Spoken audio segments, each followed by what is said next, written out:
recovery capsize. So, First, kita tak boleh panik. Second, kita kena tarik dia ke bot. Third, kita kena tolak dia ke bot tu. letak body weight kita dekat dia ke bot. Sampai bot tu recovery balik. Cuba tunjuk sikit macam mana gaya. Saya akan ajar macam mana nak buat triangle course. So, triangle course ni kita ada cross hold, pitching dan running.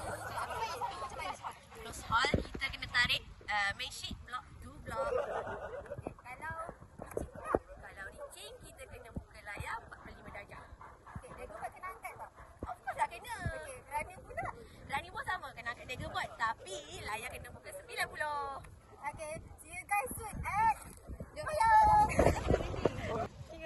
Hai, so sekarang ni saya nak ajar macam mana pakaian yang betul dan selamat untuk pergi ke laut. Okay, kenapa? First, wajib ada life jacket. Life jacket ni perlu di-zip dan ditarik mengikut berat. Zoom sikit, zoom Berat sikit. saya 40-60, jadi kena pakai life jacket 40-60. Cara nak ketatkan macam ni. Ya. Okay, seterusnya kita perlu ada Life.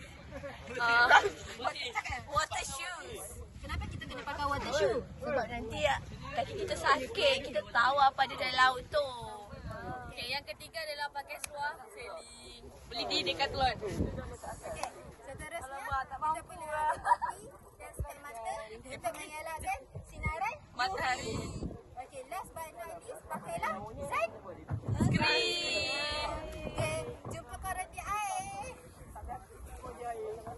So sekarang mimpi saya kat sana. Dia tengah buat pitching. Jangan dia ada. Dekat size. Dia pergi lepaskan bot. So apa yang kita perlu buat, jangan lepaskan Bot. bot. Okay, kita tengok dia.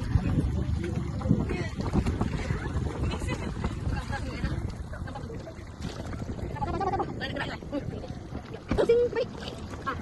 Recovery capsize. Okay.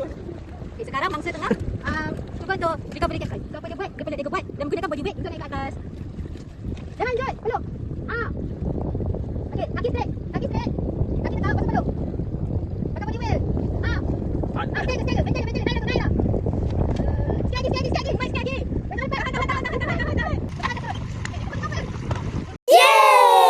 Tahan. Hi guys, welcome back to my channel. So today, nak sambut Azim. Kita nak ajar dia Ini buat saya punya awal. nanti. Sebenarnya kami akan buat video akan untuk ibu. Ya Azim, go on Azim. Just like I teach you. Sini tak baik, not. Ya, tekan angkat kiri. Ya, tekan sini. Mantap lagi. Guys, welcome back with me and my mentee. So, cuba sekarang dia nombor berapa? Nombor 1. Cuba bagi sepatah dua kata. Senang tak main Trapezoid hari ni? Senang sangat-sangat. Dia macam pergi hikingnya. Biasa seronok lah main. Seronok. Berapa minit je dah habis? Ria sangat ni, ria sangat.